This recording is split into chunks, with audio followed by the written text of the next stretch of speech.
All right, let's jump right in. Today, we're talking about the thing that really separates amateur coders from the pros: data structures and algorithms. You'll hear it called DSA. Now, this isn't just some boring theory, okay? This is the secret weapon for writing Python code that's not just clean, but incredibly fast and professional. So, why is this such a big deal? You know that feeling, right? When you're using an app and everything is just instant. It's snappy, it's responsive. And then there's the other side of the coin, that frustrating, endless buffering wheel. Well, more often than not, the difference between those two experiences comes down to exactly what we're talking about today. The secret is all in how the data is being managed behind the scenes. So, here's our game plan. We're going to start with why DSA is every programmer's secret weapon. Then, we'll check out the awesome power tools Python gives you right out of the box. After that, we'll see what happens when you need to build some specialist gear. We'll also cover the instruction manuals, the algorithms, and finally, the most important part, how to choose the right tool for the right job. Okay, first things first, this secret weapon. Before we can start using it, we've got to understand what it is. So, what is a data structure really? Think of it this way. You wouldn't store soup in a filing cabinet, right? Or keep important documents in a bucket. It just doesn't make sense. Every single piece of data you work with needs the right kind of container. And that's all a data structure is. It's the container. And the container you choose has a massive impact on your program's speed and how much memory it eats up. If you pick the right one, your code is going to fly. Pick the wrong one, and, well, you're basically building in that frustrating lag from the very start. Now, one of the best things about Python is that it comes with this incredible set of tools already built in. Seriously, these are your daily drivers, the Swiss Army knives that you're going to find yourself using for like 90% of the problems you need to solve.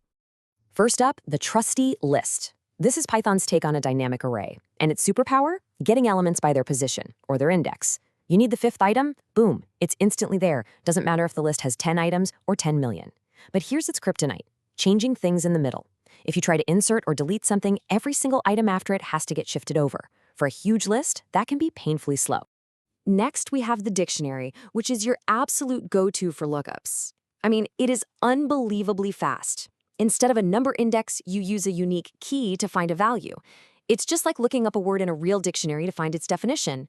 And the best part? On average, finding, adding, or removing items is instantaneous. This makes dictionaries insanely efficient for connecting pieces of data. And the hits keep on coming. We've also got tuples. A tuple is basically a list that's been set in stone. It's what we call immutable. Once you create it, you can't change it.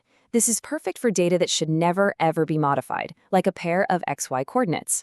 And then there's the set. A set is obsessed with two things: uniqueness and speed. It automatically throws away any duplicates you try to add, and it can tell you if an item is in the collection almost instantly. It's a powerhouse for membership testing. Okay, but what happens when those standard tools just aren't cutting it, for those really specific, tricky problems? Well, that's when you have to roll up your sleeves and craft your own specialized gear. Let's look at two absolute classics, the stack and the queue. A stack is last in, first out, or LIFO. The best way to picture this is a stack of plates. The last plate you put on top is the first one you take off. This is literally how the undo button works in pretty much every application you use. A queue, on the other hand, is the total opposite. It's first in, first out, or FIFO. Just think of a line at a coffee shop. The first person to get in line is the first person to get coffee. This is crucial for things like managing tasks that need to be done in order. And then we have the linked list. This one's pretty cool. It's a chain of little items called nodes, and each node holds some data and also points to the very next node in the chain. Now, remember how we said adding things to the middle of a regular list was super slow? Well, the linked list completely solves that problem. Instead of moving a ton of data around, you just have to rewire a couple of these pointers. It's incredibly efficient for lists that are constantly changing. This is where simple organization becomes a legitimate superpower. A binary search tree arranges data in a hierarchy, and it all follows one beautiful, simple rule. For any given node, everything to its left is smaller, and everything to its right is larger. This simple structure lets you find what you're looking for incredibly fast, because with every single comparison, you could just throw away half of the remaining data. Okay, so we've got our tools, right? We have all these fantastic data structures. But a toolbox full of hammers and wrenches is useless if you don't know how to build anything. That's where algorithms come in. They aren't new tools. They are the instruction manuals, the recipes, the step-by-step guides for actually solving problems with your tools. So let's look at two different ways to find something. A linear search is the most obvious way. You start at the beginning, you look at the first item, then the second, then the third, and so on until you find what you're looking for. It works, but man, is it slow. Then you have binary search. This is the smart way, but it has one requirement. Your data has to be sorted first.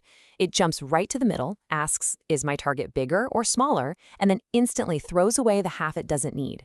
The difference in speed between these two is just massive. It's not even close. So, since that super fast binary search needs sorted data, we've got to talk about sorting. And here, there's a classic trade-off. You've got simple algorithms like bubble sort that are really easy to understand, but they become crazy slow as your list gets bigger. Then you have the heavy hitters like merge sort and quick sort. They use a clever strategy called divide and conquer. They're a bit more complex for sure, but when you're dealing with huge data sets, they are exponentially faster.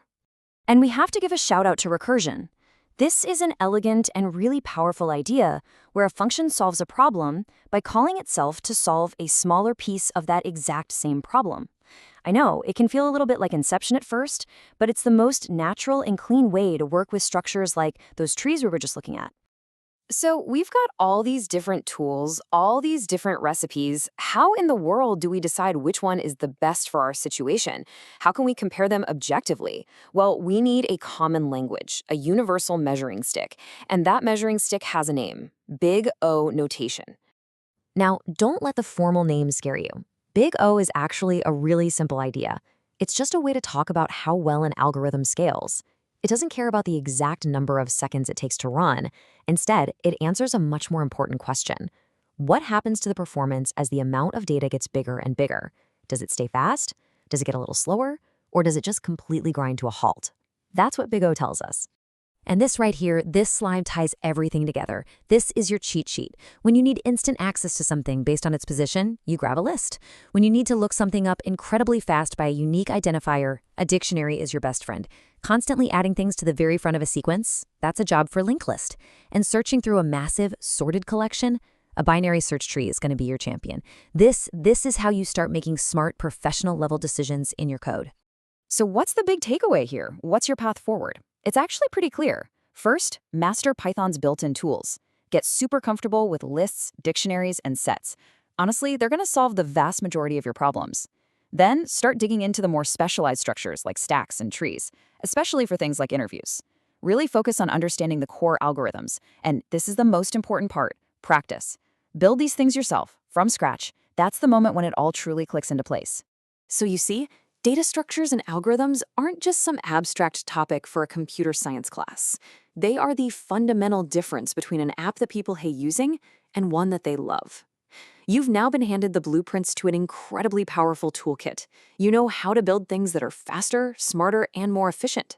So the only question left is, what problem are you going to solve first?